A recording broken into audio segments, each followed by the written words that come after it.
What is up guys, it's your boy Swollam here, back with another Classic WoW video.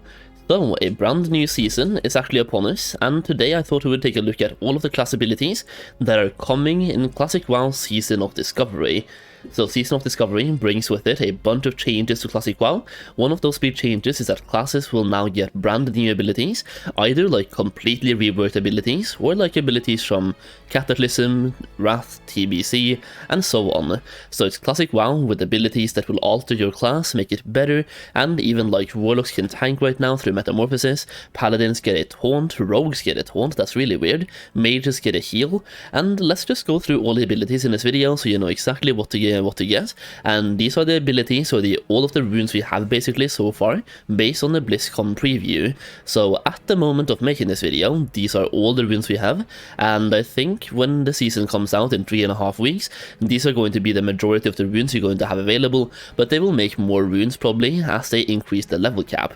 Level cap is going to be 25 by the way to begin with, so these are the runes you have at level 25. Now to obtain the runes, you can get some of them from doing quests from your class trainer, you get some in the open world, probably from rares, regular mobs, even dungeons and raids and so on. Basically you want to basically discover the runes in the world, this Season of Discovery after all. Thank you for jumping on the keyboard, I really do appreciate that. So without further ado, let's check out these brand new class changing abilities and all of the runes basically that we have so far, and Wowhead has actually compiled a list of this, so we're just going to go to Wowhead and check out what they've written down for every single class. So we had the opportunity to play every class and list every rune reveal at BlizzCon 2023, which announced the next season of a WoW Classic, Season of Discovery. One of the core mechanics in the new season will be runes, which are unlocked for each class through discoveries. These runes will enhance and augment classes in totally new ways. Here are all the runes that were available for testing at BlizzCon. So first up we have Mage, and I'm gonna be real, I'm expecting some AoE stuff here, but let's find out. The first one is called Rewind Time.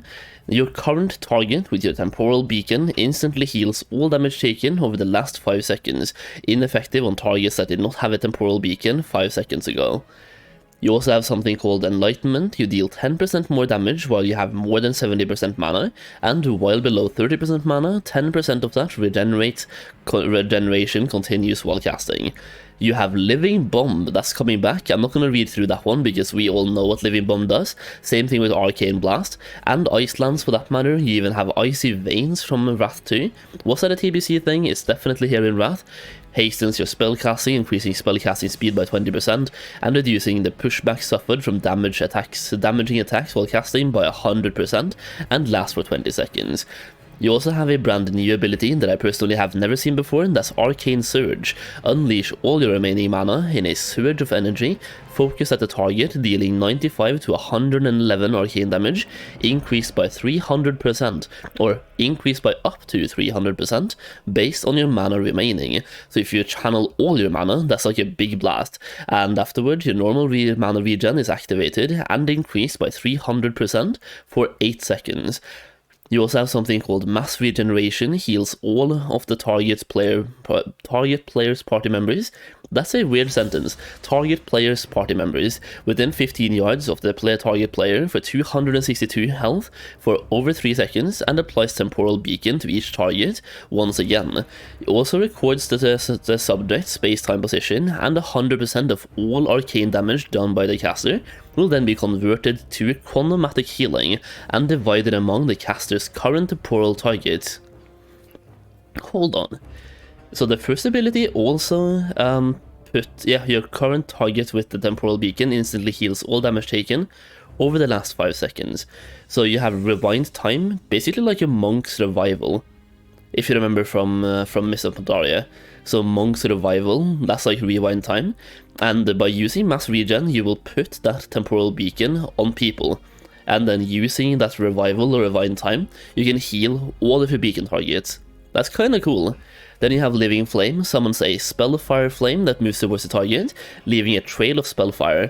This trail deals 42 Spellfire damage every second to nearby enemies. So basically you can leave a wall of flame, or like a trail of flame, between you and the target. So it could be really good for specific scenarios of AoE. Then you have Burnout, increases your spell critical strike chance with all spells by 15%, but your non-periodic spell critical strikes now have an additional mana cost of 1% of your base mana. That's not too bad, because that's base mana, not increased by intellect. Then you have Fingers of Frost. This one we all pretty much know, but basically gives your chill effect a 15% chance to give you the Fingers of Frost effect, which treats your 2 next spells cast as if the target were frozen. Then you have Regeneration, heals the target for 485 health over 3 seconds, and once again also applies Temporal Beacon. Next up you have Druid Runes. You have Survival of the Fittest, reducing the... reduces the chance you'll be critically hit by melee attacks by 6%, and reduces all damage taken by 10%. Really good for tanking. Damage taken reduced by an additional 10% while in bear form or dire bear form. You also have Star Surge, launch surging stellar energies that cause... So, regular Star Surge. A regular Star Surge, but really that's really good for Boomkins. You have Sunfire, also, once again, really good for Boomkins, like, now we're talking. Then you have...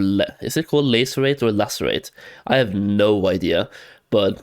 Lacerates the enemy target, making them bleed for 42 damage over 15 seconds, plus 20% weapon damage per existing application of Lacerate on the target. Causes a high amount of threat, so once again really good for tanking this one. They're making Druid tanks way more viable. And then you have Wild Growth, another heal over time that also applies to several people, so it's an AoE heal over time, really good for healers. Then you have Mangle, mangles the target for 160% normal damage, and cause the target to take 30% additional damage from bleed effects, and shred for 1 minute. This ability benefits from and triggers all effects associated with Claw and Maul. Feral Druid is looking juicy, I'm not gonna lie. Like, even with that one thing, Feral Druid is looking good. Then you have Life Bloom. Really, like, as someone who really enjoyed playing Rested Druid in Cataclysm, Life Bloom is amazing. Then you have Skull Bash and Interrupt. You have Savage Roar, increasing your damage done. Living Seed, another one for Resto. Then you have Wild Strikes. While you are in cat form, bear form, or dire bear form, party members within 20 yards gain increased combat ferocity. Each melee hit has a 20% chance of granting the attacker an extra attack with 20% additional attack power, and this one has no effect if the party member is already benefiting from Windfury Totem. Wait, does this mean that Alliance actually has access to Windfury? Like, this is Windfury. This is basically Windfury, and now you're getting it from Feral Druids. So, Wild Strikes. Oh my days, hello? That could be... That's insane. Like, I want to play Feral now. I'm not gonna lie, I really want to play Feral. You also have something called Fury of Storm Rage, reduces the mana cost of Wrath by 100%, and each time you deal damage with Wrath, you have a 12% chance for your next cast of Healing Touch within 15 seconds to be instant. This one can be really good for both Boomkins and Rested Druids, so really good, that one. Then you have Priest Runes, and these ones have a lot of, like, spells you probably know about to begin with. I'm just going to go through them really quickly. You have Penance, you have Mindseer, Circle of Healing, Shadow Word Death, and Power Word Barrier. A lot of abilities from TBC, Wrath, and Kata right there. So if you played any of those expansions, you probably know what all of these abilities are, or just pause the video right here and read through them. You also have Twisted Faith, Mind Flay, and Mind Blast deals 20% increased damage to targets afflicted with your Shadow Word Pain. You have Shared Pain, which is basically an AoE Shadow Word Pain, up to 2 more targets. Homunculi, break off splinters of your soul to animate 3 miniature copies of yourself that attempt to attack your target with a mace, sword, and axe, reducing the attack speed, attack power, and armor, respectively, of any target they hit. You have Prayer of Mending, also a TBC or Wrath ability, or it's definitely there in Wrath. Then you have Void Plague. Afflicts the target with a disease that causes 116 shadow damage over 18 seconds, so another damage over time ability for Shadow, that's insane. Serendipity for healing, and Strength of Soul also for healing. I will say, Strength of Soul sounds really boring, but it's super good for Disc Priest. Lesser Heal, Heal, Greater Heal, and Flash Heal reduces the remaining cooldown or duration of Weakened Soul on targets they heal by 4 seconds. It sounds so boring, but it's so good for Disc Priest. Then you have Warlock runes. This is where it starts getting really spicy for Warlocks. You basically have Warlock tanks coming up. Lake of Fire. Rain of Fire also leaves a Lake of Fire on the ground that increases all fire damage you deal and your demon pet deals affected to enemies by 40%. Imagine the combination of doing one Rain of Fire into Hellfire. That could be some big, juicy AoE. You have something called Master Channeler. Your drain life is no longer channeled, lasts 15 seconds with a 15-second cooldown. Costs way more mana and heals you for 50% more each time it deals damage. Huh? So is it a damage over time? Is that basically a damage over time? Isn't it that the same like Soul Siphon basically? Okay. You also have Soul Siphon, increases the amount drained by your Drain Life and Drain Soul spells by an additional 6% for each of your Warlock Shadow effects afflicting the target, up to a maximum of 18%. Demonic Tactics increases the melee and spell critical strikes chance of you and your pet by 10%. Nice. You have Everlasting Affliction.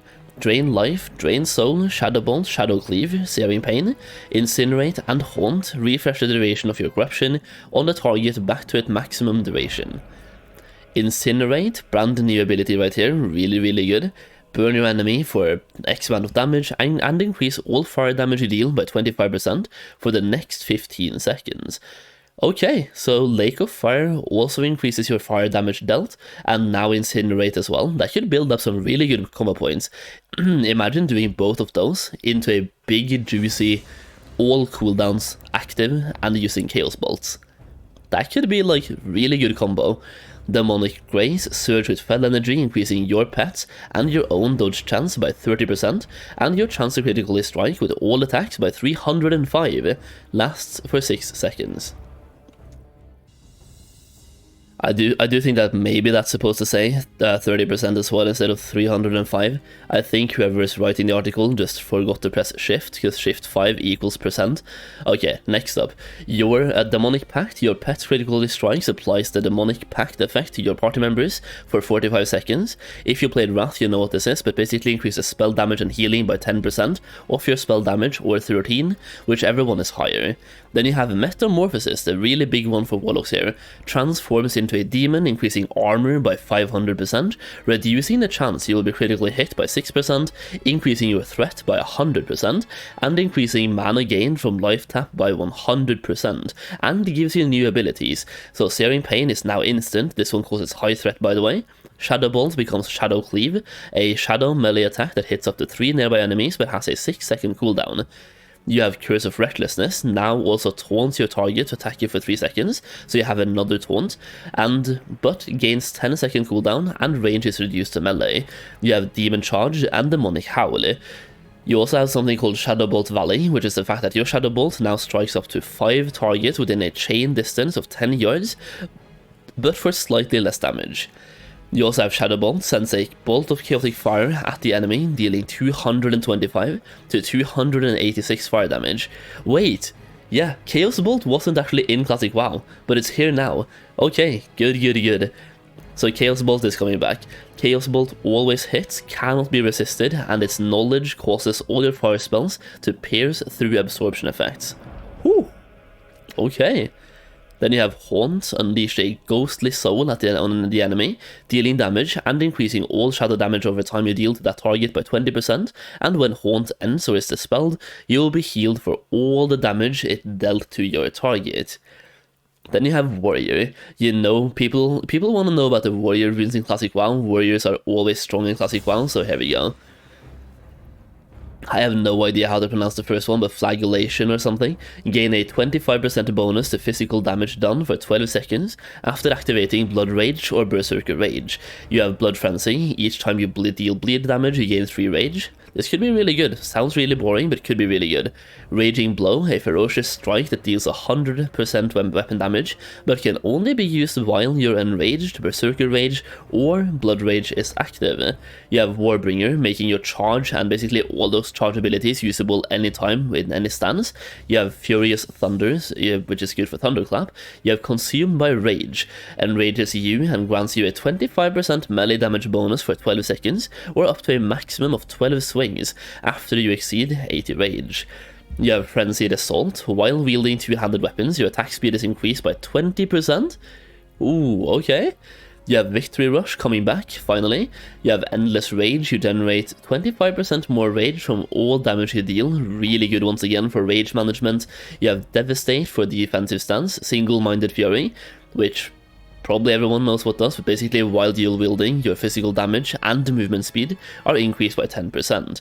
And you have something called a Quick Strike, a reckless instant melee attack with your two-handed weapon dealing 50 to 83 physical damage, and this ability benefits from and triggers all the effects associated with Heroic Strike.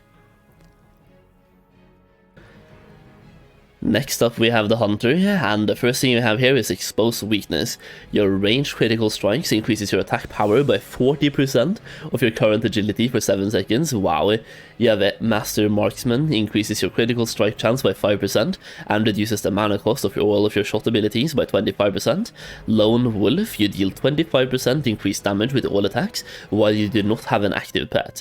You have Cobra Strikes, your critical hit with shot abilities cause your pet's next 2 special attacks to critically hit.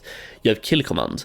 This one is good, coming back once again. You have Sniper Training. Your shot abilities gain 30% critical strike chance while you have not moved for the last 6 seconds, so standing still, lots of crit. Then you have Serpent Spread. Targets hit by your multi-shot are also affected by your Serpent Sting for 6 seconds.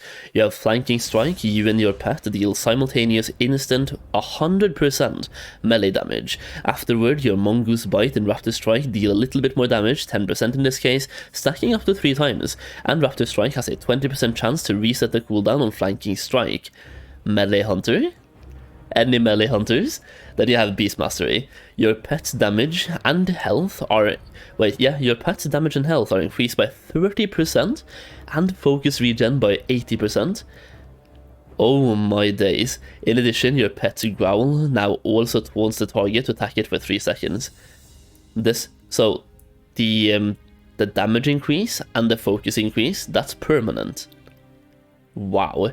Okay, you also have Chimera Shot, another ability coming back. You have Explosive Shot, another ability coming back, and Carve, a sweeping attack that strikes all enemies in front of you for 50% weapon damage. So like, there's like 4 melee, 2 or 3 melee stuff here. So melee hunters could be making a comeback. Then you have rogue abilities. Once again, rogues can tank. So Deadly Brew. When you inflict any other poison on the target, you also inflict deadly poison. And you have something called Just a Flesh Wound. You take 20% reduced physical damage while Blade Dance is active. We'll talk more about Blade Dance very soon.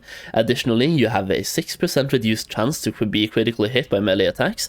The threat generated by all your actions is massively increased, and your feint abilities is replaced with Tease, which taunts the target to attack you. So now feint is a taunt by using this enchant. Then you have Quick Draw. Draw your ranged weapon and fire a quick shot at the enemy, causing normal weapon damage and reducing their movement speed. You also have Slaughter from the Shadows, reduces the energy cost of your backstab and ambush abilities by 20, does not apply to Mutilate. You have Between the Eyes, which is also a finishing move that causes damage per point, increased by attack power, and also stuns the target. This is a BFA ability, I think. Both Quick Draw and Between the Eyes, I think, are BFA abilities. Don't quote me on that, but I think so. Then you have Blade Dance, a finishing move that increases your parry chance, lasts longer, and grants more parry chance per combo point. So for 5 points you have 30 seconds and 10% parry. Then you have Envenom, a finishing move. You know what Envenom does, same with Mutilate. Let's talk about Shadow Strike. Teleports behind your target and strike, causing 150% weapon damage to the target, and you must be stealthed, and this awards a combo point. You also have Saber Slash, another ability I think came in BFA. don't quote me again, but I think so. Viciously slash an enemy for 130% weapon damage and cause the target to bleed for a little bit of damage every 2 seconds for 12 seconds, stacking up to 3 times. Sounds really cool. You also have Shiv coming back as well, and Main Gouge coming back, and it's a little bit different than it used to be. Instantly strike with your offhand weapon for normal offhand weapon damage, and increase your chance to parry by 10% for 10 seconds. So look at this, Main Gouge gives you parry chance, and you also have, if you go up here, Blade Dance for up to another 10%, now we're on 20% permanent parry chance basically, by keeping these two up, and then you have this one to take even less damage and have less chance to be critically hit. Rogue tanks are looking interesting. They're looking really interesting. Now, we only have 2 more classes to go through, one of those being Shaman, so let's go through those right now. You have Dual Wield Specialization, that's right, Dual Wield is coming back. You can now be an Enhancement Shaman with Dual Wield. Increases your chance to hit with both spells and melee attacks by 5% while dual wielding, and your Storm Strike ability now hits with both weapons while dual wielding. You also have something called Shield Mastery. Each time you block, you regenerate mana equal to 4% of your maximum mana, and you gain armor equal to 30% of your shield's armor value, stacking up to 5 times. You also always gain 10% increased chance to block, and 15% block value. You also have something called Overload, gives you Lightning Bolt, Chain Lightning, Chain Heal, Healing Wave, and Lava Burst spells a 33% chance to cast a second similar spell on the same target at no additional cost and costs half the damage or healing and no threat. Oh my days. Imagine being an elemental shaman and using Chain Lightning and getting a second proc right away. That's gonna be a one-shot. It's a 33% chance, but holy, that's insane. Then you have Healing Rain, selects the area 15 yards around the target player, and heals all of target player's party members within that area for 20 seconds. So it's a heal area of effect. Really cool though, really cool. Then you have Ancestral Guidance for the next 10 seconds. 25% of your damage is converted to healing on up to 3 nearby party, and 100% of your healing is converted to damage on your most recent Flame Shock target. So making Shamans more flexible. If you're a healer, you can still do damage. If you're a DPS, you can still do healing, if you go with this one. Then you have Earth Shield, protect the target with an Earthen Shield, reducing casting or channeling time lost when damaged by 30%, and causing attacks to heal the target or the shielded target by 100.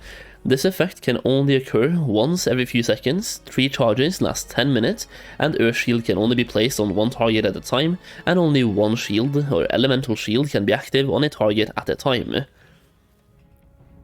You also have Way of Earth. While Rockbiter weapon is active on your main hand weapon, you deal 100% increased threat, gain 30% increased health, and take 10% reduced damage, gain 6% reduced chance to be critically hit by melee attacks, and Earth Shock now taunts the targets to attack you, and has a separate cooldown from other shock spells, but has its range reduced to melee. Basically, you have to have this as a tank, get more health, take less damage, deal more threat, and having a taunt as well. Shamanistic Rage reduces all damage you take by 20%, really good once again, and you regenerate mana every second for 15 seconds. Mana regenerated per second is equal to 15% of your attack power, 10% of your spell power, or 6% of your healing power, whichever value is the biggest one. Then you have Water Shield, another ability we know about from the past. We have Lava Burst and Lava Lash as well. And you have something called Molten Blast, a brand new ability I've never heard of before.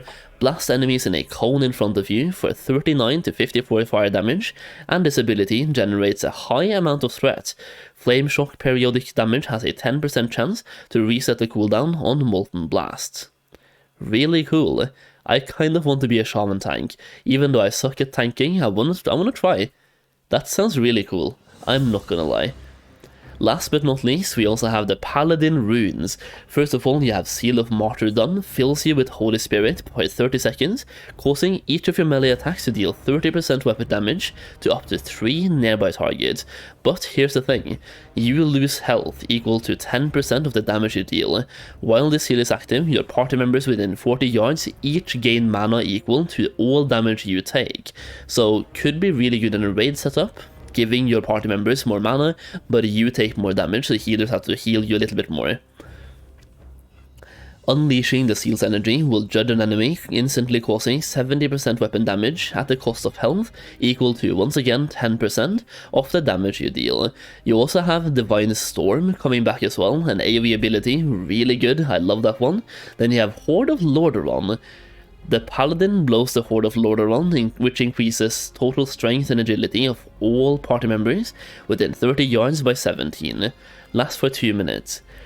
Okay, exclusive with Blessing of Might. So basically this is Horn of Winter from DKs. Then you have Aegis, increases your block value by 30%, and damaging melee and range attacks against you have a 10% chance to increase your block chance by 30%, lasts for 10 seconds or 5 blocks, and effects not cumulative with Redoubt. You have Divine Sacrifice, really good, this one making its way into Classic WoW. Wow, so many overpowered abilities. Inspiration Exemplar, your inspiring presence periodically dispels fear and sleep effects on nearby party members, like literally passively. You have a passive dispel. You can enchant yourself to be like, oh, paladins are so good. They're so good to just have in a raid and stuff. Passively dispelling fear and sleep effects. Wow. Avenger's Shield, that one is really good as well, once again. Very good for tanks, making paladin tanks even more like playable and viable. Exorcism can now be cast on any target and has 100% increased critical strike chance against undead or demons. Okay. Rebuke and Interrupt, basically. Beacon of Light, very good for healers. If you have played Wrath, you know what this one does. But basically you can put a beacon on one target, heal another one, and your beacon will also be healed. Really cool. Crusader Strike making its way into Classic WoW. I think a lot of Paladin or Red Paladins have been asking for this, so that's super cool. And then you have Hand of Reckoning, a taunt. Paladins finally have a taunt. I don't know, like all of these abilities or all of these enchants basically, they're looking super cool, and I feel like I should have clarified this, but at the beginning you will have the ability to have 3 abilities for every class. So if you're playing a Warlock, you can choose 3 of these, and you can basically, I think it was enchant your legs, gloves and chest, or something like that. So you have to choose 3 of them. Even if you find all of them, you can't use all at the same time. You have to make a choice. So you can build your class. You can basically, you can build your class based on the discoveries you find, and the choices you make will really alter your class. If you want to be like a Chaos Bolt casting Warlock, if you want to be a really good DPS threat Paladin, or if you want to be a utility one, it's like you can build your class so much more just with like these small changes, and I think it's super cool, and I like the fact that Blizzard is doing this. It's a massive, what do I want to call it, it's a massive risk. Like, not everyone is gonna like this, someone is gonna hate this, absolutely, but I love that they're taking the risk. They're taking risks and like moving in one direction, and for example right now, I think Season of Discovery, it's a step towards Classic Plus, and if you ask me, it's a really good step, because Classic Plus has to be as good as it possibly can. If Classic Plus sucks, people are going to quit and never come back, so Classic Plus has to be good. How do you make sure it's good? Test it out beforehand. So Season of Discovery could be their way to test what they have in mind for Classic Plus, and if people hate it, they obviously have to do something else. But if people love it, then they're doing something right. So testing the waters, basically. Either way, I just wanted to cover those abilities today. I was doing this in hopes that I would help you guys pick a class, but I'm even more confused. I want to be a Druid, Warlock, and Shaman, so I have to pick one of those. I don't really know what to pick. Either way, let me know. Okay, if you had to pick one ability that we talked about today, that is the coolest one, literally just one that is the coolest one, which one would it be? Let me know in the comments down below. If you made it this far, I have successfully wasted half an hour of your time, so big thumbs up. Leave a like on the video if you enjoyed, and subscribe for more Classic WoW content, Season of Discovery, Cataclysm, all about Classic WoW. Either way, thank you for watching, and I'll see you again very soon.